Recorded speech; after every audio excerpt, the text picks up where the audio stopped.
Hi, I'm Anton. In this video, we'll continue to talk about Dreamflight's app. In the previous tutorial, we've covered the basics. If you haven't watched it, I'll put the link in the description. In this video, I want to talk about the most interesting thing about the application, the VR modes of virtual reality. In these modes, you can control your drone with body motions. This expands your controlling experience and makes you feel as if you were flying as a bird. So let's get started. So now I'm operating Phantom 4 via VR glasses and you see the screen of the phone. The image is doubled especially for VR glasses, so if you have a pair, you really should put them on and enjoy the 3D picture, because the experience, I can tell you, is just amazing. So, as you can see, we're now heading towards a black and yellow balloon. It's an augmented reality object, and it's not real, but only exists as a part of the application, obviously. These balloons serve as beacons to mark points of interest prior to the flight. This way you can easily mark places, as I just did here, so it will be then easy to find them while operating your drone. So now I'm going to show you the first VR mode. We call it Onesie. For that, I'll need to press C1 button on the remote control. Now you can see that in the bottom line, the pictogram of remote control is shown. It symbolizes that we can now operate the drone only by sticks. As I press button C1 on the remote control, it changes to 1D. In this mode, we can control the drone by turning clockwise or counterclockwise, and drone will follow. So now I'm turning myself clockwise, and you can see that the drone is turning accordingly with my movements. I don't use the sticks on the remote control to do that. Okay, so now let's take a look at the next VR mode, 2D. To initiate it, I have to press C2 button momentarily. You can see that 2D now stands in the bottom line instead of 1D.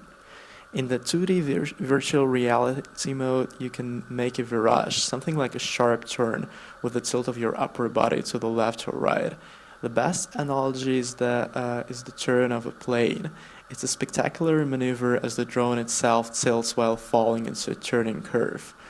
You can see that the horizon was tilting a bit to the side. It means that the drone, while turning, was actually tilting as well. Lastly, I'm going to tell you about 3D virtual mode. For that, I'll need to press the C2 button another time.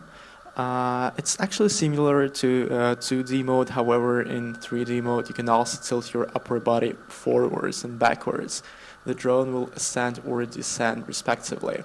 So you can see that I'm leaning backwards and I'm actually gaining altitude while I'm doing it. Actually just now you can hear a bump sound. It means we've just hit an invisible wall. When we're flying while using VR modes, we do it in a safety cylinder. Here it was once again. So when we hear the bump, it means we've reached the wall and the drone can't actually go any further in that direction. That feature is included for safety reasons, so that you can always stay in a certain area and don't accidentally fly to some dangerous places like trees, for example. So now we're turning home. You can see that as the solid arrow on the director points to the letter H actually. Ahead of us you can see a red and white colored balloon. It's an augmented reality object that shows us where exactly the home point is. So it serves as a home point beacon. It's actually very convenient, as I can immediately get a visual cue where to head to if I want to get straight to the home point. So now we're actually operating the drone by sticks only. You can see it as there is a picture of a controller in the bottom line, and now I just want to take this drone back to the home point. So for that, I'm flying right towards the balloon. As we're getting closer, you can probably even read the name of the application on it, which is, of course, Dreamflights. To show you that it's actually virtual, I'm now going to fly right through it. So, of course, it's not real, so we can easily go through it without any harm to our drone. So, like that. Now I'm just going to put the drone in the position just on top of the balloon